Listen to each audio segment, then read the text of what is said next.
Bismillahirrahmanirrahim. Assalamu alaikum. In today's lecture, we are going to continue with the topic of control of respiration. In the previous lecture, we have started with the factors that can modify the respiratory activity. And in the previous lecture, we talked about the role of the peripheral and the central chemoreceptors in regulating the respiration. In today's lecture, we will continue with the same topic and we are going to learn about the other factors that can change the respiratory activity, and we are also going to learn about the respiratory changes during exercise and oxygen debt. So we will begin with the factors which can affect the medullary respiratory center and hence can modify the respiratory activity. Other than the peripheral and the central chemoreceptors that we talked in detail in the previous lecture, the impulses from the cerebral cortex can also modify the respiratory activity, especially for the voluntary control of breathing. This we have talked about in the beginning, that although the respiration is an automatic process, however, we can have a voluntary control over breathing for a short period of time. As for example, we can hyperventilate or we can hold our breath for a short period of time. Now this voluntary control of breathing is exerted through the impulses coming to the respiratory center in the brainstem from the cerebral cortex. So voluntary control of breathing is mediated through the impulses from the cerebral cortex. Then the cerebral cortex also plays a role in causing an increase in the respiratory rate during exercise. When a person thinks of exercise and he just starts the exercise, at the start of exercise there is an increase in the respiratory activity which is called as anticipatory increase in respiratory activity, and this anticipatory increase in the respiratory activity is because of the impulses from the cerebral cortex to the respiratory center, and these impulses increase the activity of respiratory neurons, and this increased activity of respiratory neurons results in an increase in respiratory rate even before the person has started the exercise. Next are the impulses from the pulmonary stretch receptors. Now stretch receptors are present in the smooth muscles of the airways as well as in the pleura. Now these stretch receptors are stimulated by stretching of the airways during deep inspiration. Again, I am repeating that in the smooth muscles present in the walls of the airways, the stretch receptors are present, which are stimulated by excessive stretch. Now excessive stretching occurs during deep inspiration. Stimulation of these stretch receptors generate the signals which are transmitted to the respiratory center through the vagus nerve. Now these signals to the respiratory center cause inhibition of the inspiratory signals in the medulla. So this results in stoppage or inhibition of inspiration and initiation of expiration. Now this is a reflex action and is known as Hering-Breuer stretch reflex. Hering-Breuer stretch reflex. This is a protective reflex and it prevents the overinflation of the lungs. This is a flow chart showing us the Hering-Breuer stretch reflex. Now when you inhale, there is increase in the lung volume, and the increase in the lung volume causes this stretch receptors to be stimulated, and when these receptors are stimulated, the signals are transmitted through the vagus nerve to the respiratory center. These signals are inhibitory in nature. They cause inhibition of the inspiratory area, which results in inhibition of inspiration, which is followed by expiration. And these reflexes are protective in nature to prevent the overinflation of the lungs. The pressure on the chest causes an opposite effect to the Hering-Breuer reflex. Pressure on the chest stimulates the respiration. This is because of the compression of the chest, which causes the signals to be transmitted to the respiratory center, and this in turn stimulates respiration. So pressure on the chest stimulates respiration. In addition to the stretch receptors, the lungs also have irritant receptors. The irritant receptors are present in the epithelial lining of the airways. These are present in the trachea, bronchi, and bronchioles. The irritant receptors are stimulated by different kinds of irritant materials, which can be chemical or these can be mechanical irritants. So irritant receptors present in the epithelial lining of the airways can be stimulated by chemical or mechanical irritants. Stimulation of the irritant receptors causes the afferent signals to be generated, and these afferent signals are carried through the vagus nerve to the respiratory center. Now these stimulation of these irritant receptors can produce different responses, like it can result in coughing or it can result in hyperventilation and bronchospasm. Then are the pulmonary and the coronary chemoreflexes. In the lungs, there are chemoreceptors present, which are known as pulmonary chemoreceptors, and these are also present in the coronary blood vessels. These receptors are also known as J receptors because they are present in juxtaposition to the pulmonary capillaries. So in the lungs, these receptors are also known as J receptors because they are present in juxtaposition to the pulmonary capillaries. Now these J receptors are stimulated by pulmonary congestion or pulmonary edema. Stimulation of the receptors occur when there is pulmonary edema or pulmonary congestion. Although the exact role of these receptors is not known, but it is thought that stimulation of these receptors modify the respiration. They produce apnea. Stimulation of the receptors results in apnea and bronchoconstriction. Apnea and bronchoconstriction, and they produce a feeling of dyspnea or breathlessness. Then is the effect of sleep. Respiration is modified during sleep. The respiratory activity is decreased and it may become irregular during sleep. Then respiration is also modified during different emotional states and when someone experiences pain. Like there is change in the respiratory activity in anxiety.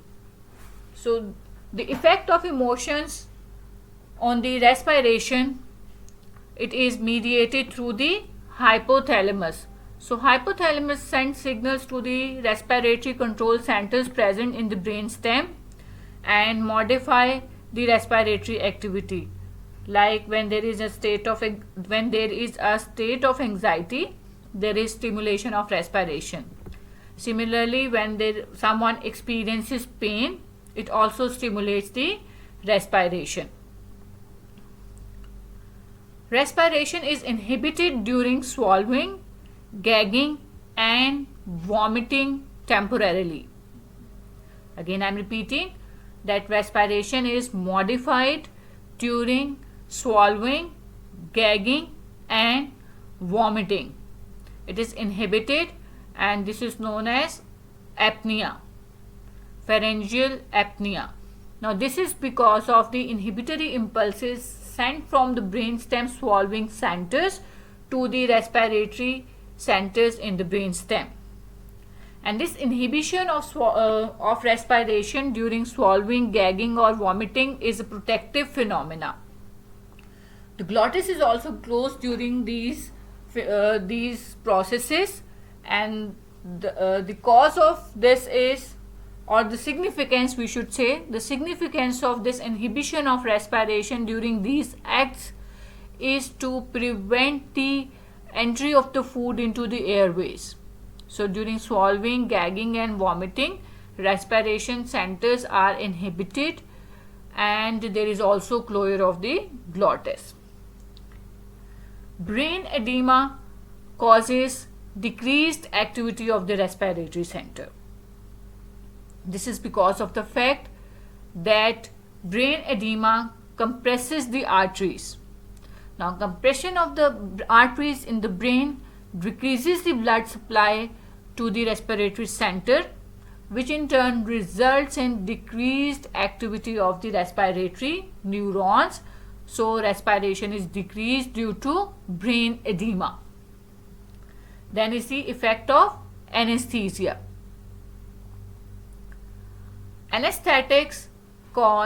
General anesthetics cause a decreased activity of respiratory center. Respiratory center is suppressed due to anesthetic drugs. Then is the influence of body temperature. Increase in body temperature stimulates respiration. In the skin, in the peripheral parts of the body, in the skin, we have temperature receptors, and we have two types of temperature receptors, the cold receptors and the warm receptors. So when there is increase in body temperature, there is stimulation of the warm receptors. The signals are sent to the hypothalamus, and hypothalamus also mediates the effect of raised body temperature on the respiratory activity. It sends signals to the respiratory center to increase the activity of inspiratory neurons. So, due to increased body temperature, there is stimulation of respiration. And this you might have experienced during exercise. When you do exercise, increased body temperature is there, and this increased body temperature is one of the factors that stimulates the respiration during exercise. Then when you have fever, again in fever the respiratory rate is increased. So body temperature, if it is increased, it increases the respiration. Then are the impulses from the moving joints. Around the joints we have the receptors, which are called as proprioceptors. These proprioceptors are stimulated due to movements of the joints. Stimulation of these proprioceptors, it has a positive influence on the respiratory center. Afferent signals from these proprioceptors are transmitted to the respiratory control centers in the brain stem, and this results in an increased activity of the inspiratory neurons, stimulating the respiration. So these were different factors that can influence the respiratory activity in addition to those factors that we have studied in the previous lecture. Now we will move on to the next topic, which is regulation of respiration during exercise. The normal respiratory rate is about 12 to 15 breaths per minute. that is the rate of quiet respiration. When someone performs physical activity, this results in an increase in the respiratory rate. So we can say that physical exercise, it causes an increase not only in the tidal volume, but also there is increase in the rate of respiration. Now, increase in the respiratory activity with exercise, it depends upon the severity of exercise. In this graph, you can see the increase in the rate of pulmonary ventilation with different types of exercise. In light exercise, there is increase in the pulmonary ventilation, but it is less. And in moderate and heavy exercise, there is tremendous increase in the rate of pulmonary ventilation. So increase in pulmonary ventilation, it is proportional to the severity of exercise. Greater the severity, greater will be the increase in the respiratory activity. Now the question is, what are the different factors that contribute to increased pulmonary ventilation during exercise? When we think of those factors, it might come to our mind that during exercise there is a decrease in the oxygen concentration in the blood, or there is increased carbon dioxide in the blood which stimulates the respiration. But remember that during exercise there is no change in the partial pressure of oxygen in the arterial blood, and there is no change in the partial pressure of carbon dioxide in the arterial blood. In fact, this is the goal of the changes during exercise, changes in respiration during exercise, that these values, that are the values of partial pressure of oxygen and the partial pressure of carbon dioxide, this should remain constant. So you must not say that increase in pulmonary ventilation during exercise is due to a decrease in PO2 or increase in the PCO2, because these parameters are not changed in the arterial blood, they remain constant. There are other factors which contribute to increased pulmonary ventilation during exercise, and here is the list of those factors that increase pulmonary ventilation during exercise. So these factors include the impulses from the cerebral cortex, then the reflexes originating from the body movement, increased body temperature, epinephrine release, then increased sensitivity of medullary chemoreceptors, there is lactic acid production in case of severe exercise, and role of potassium ions. So we are going to discuss these factors one by one. As I just told you that cerebral cortex has a role in increased respiration during exercise. With the idea of exercise, or we can say that when a person just begins the exercise, these signals are generated in the motor cortex of these motor areas of the cerebral cortex, and these signals are sent to the exercising muscles to begin the contraction of the muscles. At the same time, when the signals are being transmitted to the exercising muscles to start the exercise, at the same time the signals are also sent from the cerebral cortex to the respiratory center to increase the activity of respiratory neurons. So at the beginning of exercise there is increase in the rate of respiration, which is the anticipatory increase in the respiration, and this is because of the impulses coming from the cerebral cortex. Then when a person begins to exercise, there is movements of the body parts across different joints. Now movements of the different parts of the body, it cause stimulation of the proprioceptors. Stimulation of the proprioceptors causes the afferent signals to be transmitted to the brain stem, to the inspiratory area, and these signals are stimulatory, increasing the activity of inspiratory neurons, which results in increased respiration. Increase in body temperature during exercise is also one of the important factor causing an increase in pulmonary ventilation. And this effect of increased body temperature on respiration, it is mediated through the hypothalamus. Next is epinephrine. Now, epinephrine is a hormone which is released from the adrenal medulla. Increased release of epinephrine during exercise is because of increased sympathetic activity. So, during exercise, there is increase in sympathetic activity. This increased sympathetic activity in turn causes the increased release of the hormones from the adrenal medulla, and this hormone in turn has a stimulatory effect on the respiratory center. Now, during exercise, the sensitivity of the medullary chemoreceptors, which are the central chemoreceptors, the sensitivity of the central chemoreceptors is increased during exercise. So, they respond more efficiently to the carbon dioxide, and when this carbon dioxide, which in turn in the brain forms the hydrogen ions.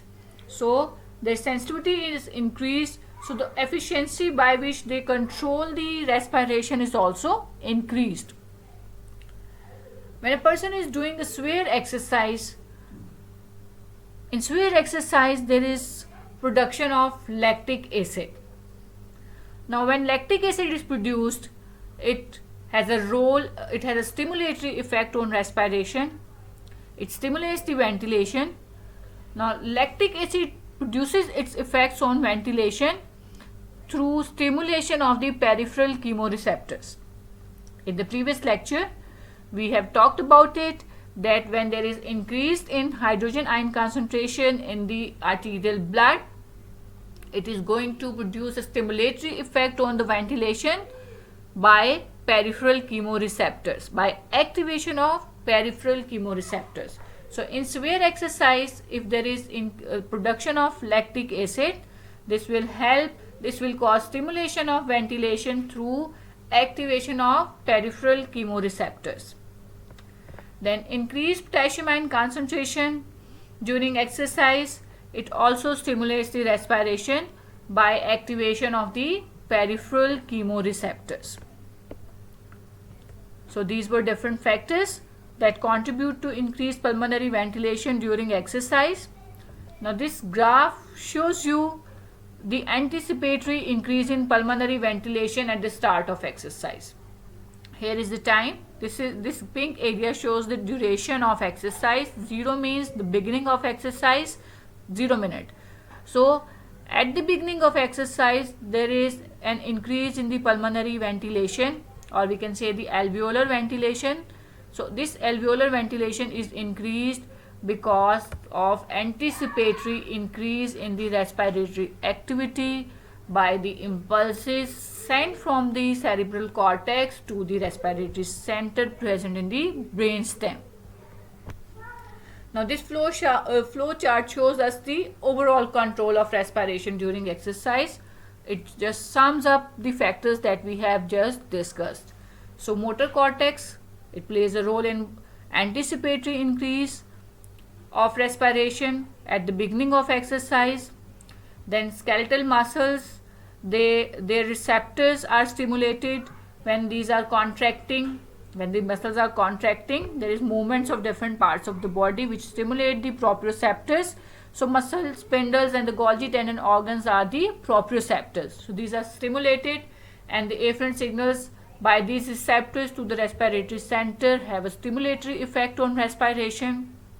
Joint receptors are also there in addition to the muscle spindles and the Golgi tendon organs. So, these also have a stimulatory effect on the respiratory center.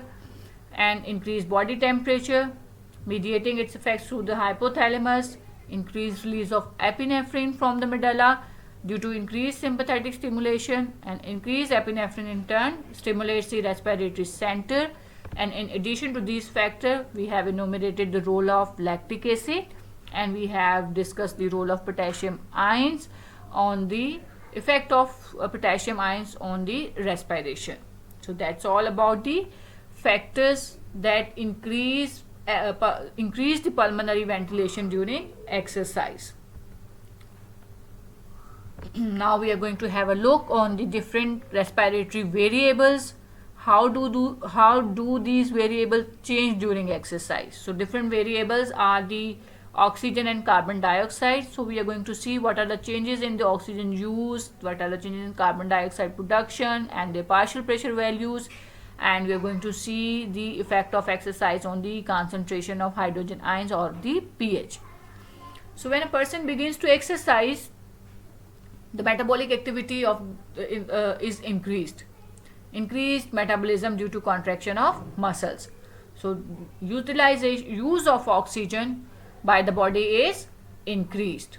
Oxygen use by the body during exercise is increased, and when there is increased metabolism, there is increased production of carbon dioxide.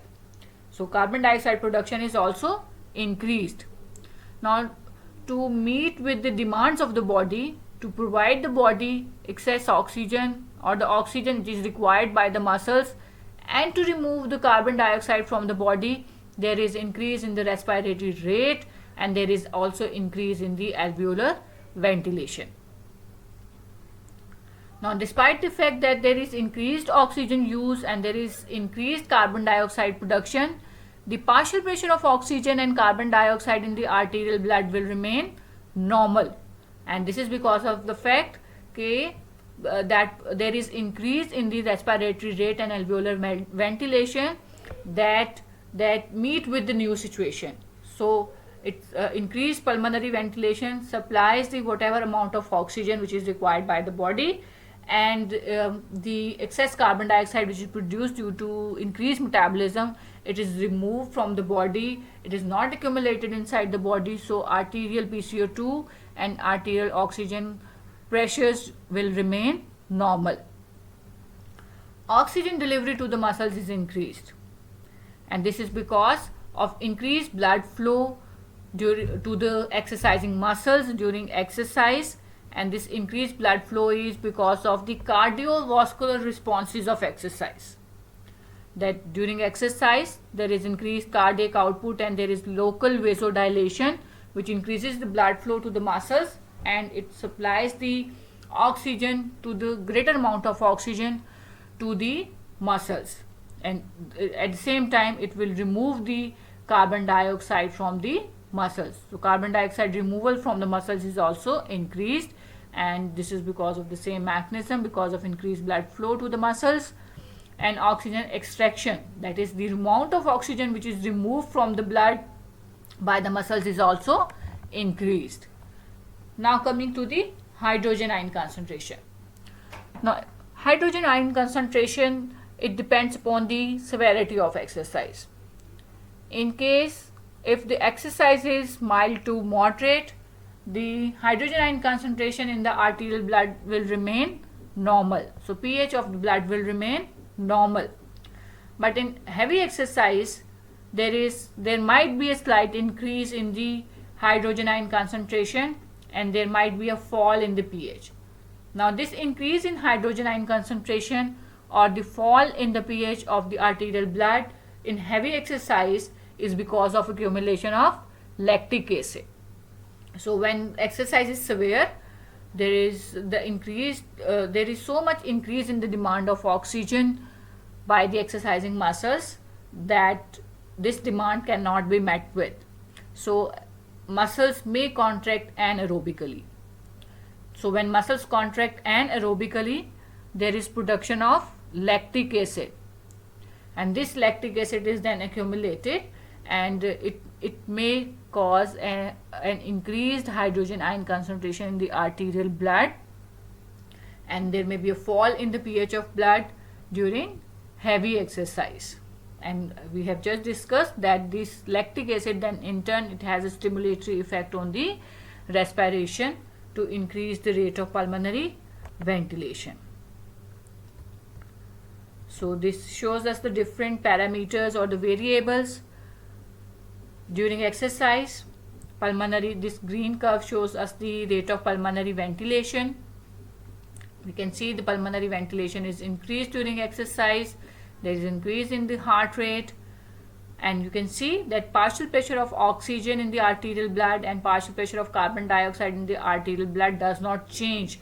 They remain constant, means they remain normal during exercise. So there is no change in the partial pressure of oxygen and partial pressure of carbon dioxide during exercise. And arterial pH, it depends upon the severity of exercise. So if exercise is very severe, there may be a slight increase in the hydrogen ion concentration, and there is increase in the body temperature during exercise. So that's all for today, and I hope that you understand the lecture. Thank you for listening.